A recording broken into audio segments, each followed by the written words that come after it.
আজকে আমি রান্না করে দেখাচ্ছি ভেটকি মাছের মাথার চচ্চড়ি। তো দেখো আমি প্রথমে অল্প তেল দিয়ে ভেজে নিচ্ছি, তবে তেলটা কিন্তু বেরিয়েছে, এত পরিমাণে তেল আমি দিইনি। আর তারপরে দিয়ে দিলাম মশলাটা তোমাদের দেখানো হয়নি, যদিও রয়েছে পেঁয়াজ, রসুন, লঙ্কা, হলুদ আর নুন।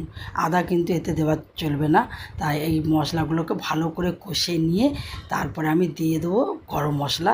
আর গরম মশলাটা গুঁড়ো বলে আমাকে জল মিশিয়ে একটু দিতে হয়েছে। আর যতক্ষণ না কষা হয় এটা নাড়তে হবে।